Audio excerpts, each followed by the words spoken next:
faut passer par bien des épreuves pour entrer dans le royaume de Dieu. Ils désignèrent des anciens pour chacune de leur église et, après avoir prié et jeûné, ils confièrent au Seigneur ces hommes qui avaient mis leur foi en lui. Ils traversèrent la Pisidie et se rendirent en Pamphylie. Après avoir annoncé la parole aux gens de Pergé, ils descendirent au port d'Atalia et ils s'embarquèrent pour Antioche de Syrie, d'où ils étaient partis, celle-là qu'ils avaient été remis à la grâce de Dieu pour l'œuvre qu'ils avaient accomplie. Une fois arrivés, ayant réuni l'Église, ils rapportèrent tout ce que Dieu avait fait avec eux et comment il avait ouvert aux nations la porte de la foi. Parole du Seigneur.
Il essuiera toute larme de leurs yeux, et la mort ne sera plus. Il n'y aura plus ni deuil,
là.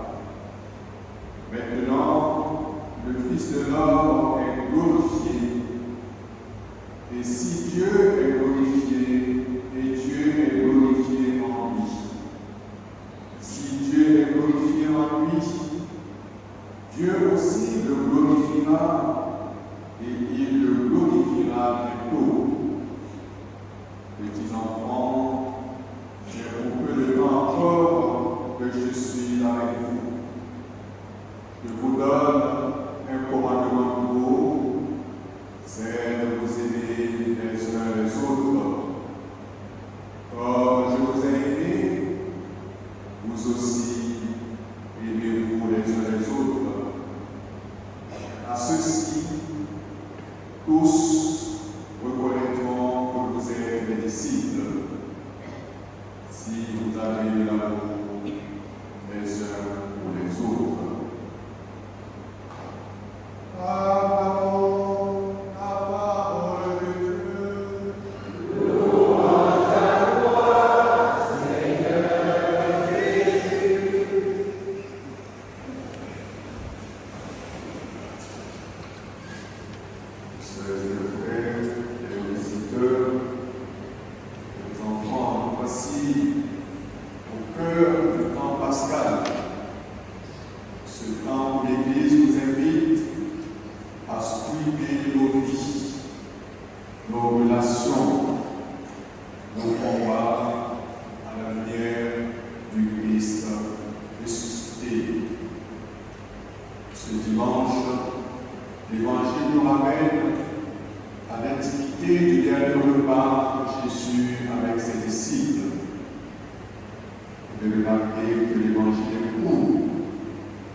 puisse bien saisir la portée de son message. Frères et sœurs, à quel discours choisissons-nous de faire confiance aujourd'hui? Le monde dit, réussir, tu seras au mieux, puissant, tu vas tout dominer. Reste réparé en manière et tu vas te faire de l'argent. Élimine, assassine, tue. Et tu montreras la puissance de ton armée. L'Évangile est d'une manière générale dans l'histoire simple murmure, aime jusqu'au bout, et tu seras lumière. Nous chrétiens, nous ne pouvons pas nous dérober à ce qui fait notre identité. L'amour juste, l'amour même de ceux qui nous trahissent, et c'est le cas de Jésus dans l'Évangile. Judas va le trahir, mais c'est à ce moment qu'il parle de la gloire de Dieu. De manière de dire que rien n'est jamais perdu avec lui. Il est prêt à tout relever pour construire, comme nous l'avons entendu dans le livre de l'Apocalypse, Dieu fait toutes choses nouvelles, renouvelle, reconstruire, faire repartir sur le bon chemin. Et voici le cœur de cet évangile. Nous pouvons lire, continuer de lire à chaque fois que nous semblons plonger dans les difficultés. Je vous donne un commandement nouveau, aimez-vous les uns les autres. Comme je vous ai aidé, aimez-vous les uns les autres. C'est la boussole du domaine de définition chrétien, hier, aujourd'hui et de toujours. Commandement nouveau, ce commandement est nouveau. En fait, assez nouveau que cela, puisque le Lévitique dans l'Ancien Testament disait déjà, tu aimeras ton prochain comme toi-même. Mais Jésus va plus loin. Il renouvelle l'amour en profondeur. Il ne s'agit plus d'aimer comme on peut, de manière factice, mais comme Jésus. Aimer jusqu'au don de soi, jusqu'au don de sa vie.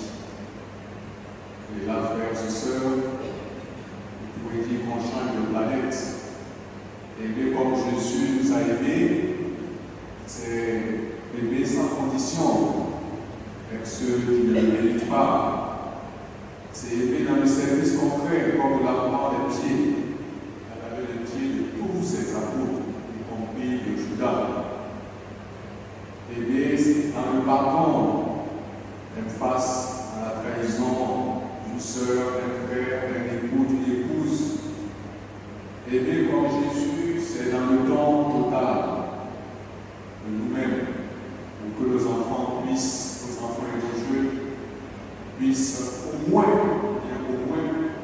réfléchir sur la présence de Jésus au cœur de leur vie, qui les transcende, qui les transmute et qui les élève. Oui, prendre le temps pour cela bientôt. Et nous avons même déjà commencé les sacrements. Est-ce que nous avons fait le nécessaire pour que nos enfants et nos jeunes puissent saisir le fait que les sacrements, ce n'est pas des rites, mais c'est une manière d'être. C'est se construire à la lumière de la parole de Dieu, tout simplement à la lumière de Jésus. Et à la manière de Jésus, ce n'est pas romantique. C'est un amour incarné, transformant. Alors, sœurs et frères, aimons plus que parler nous. Aimons plus qu'à celui qui est en face de nous, celui avec lequel nous partageons notre quotidien, puisse se sentir relevé, consolé, sauvé. Aimons non pas comme on devrait être aimé, mais comme Jésus nous aime. Donc, juste pour un amour inventif. Un amour inventif. savons ce que notre monde nous montre aujourd'hui comme des amours, comme chrétiens. Mais nous chrétiens, n'oublions pas, nous sommes celles de la terre, lumière du monde. Si nous ne le faisons pas, si nous ne l'aimons pas comme Jésus est, quand nous sommes un feu qui va se faire, le feu de l'Esprit Saint. Il ne s'agit donc pas de m'arracher notre foi dans la prière, bien d'être des orthodoxes carrés dans la doctrine, supprimant ceci ou cela. Il ne s'agit pas d'avoir beaucoup chapelet ou un crucifix. Il ne s'agit pas de multiplier les lieux de pèlerinage, mais d'avoir de l'amour, un amour vrai, un fraternel tenace, un amour qui se voit, qui se touche, qui se sent, un amour à l'image de celui que Marie, que nous célébrons en ce mois de mai, ne cesse de nous proposer comme chemin sur le vie. Dans un monde fracturé, un monde de lutte qu'on essaie de dresser entre les hommes, un monde soupçonneux, blessé par les hypocrisies, y compris religieuses, la seule preuve acceptable de la fraternité vécue en Jésus, comme dans le livre des Actes des Apôtres. Frères et sœurs, soyons des chrétiens crédibles, des témoins bouillants, non pas des chrétiens tièdes. Que notre amour soit si concret que ceux qui nous voient aient envie de rencontrer le Christ, de se laisser transformer, car ceux qui perdent de nous des instruments d'un monde meilleur, de demeure de Dieu parmi les hommes. Que la foi de Dieu, l'amour et son amour habitent chacun de nous en tout au lieu de vie. Amen.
toi qui nous fais vivre, tu es là au cœur de nos vies, bien vivant Jésus-Christ.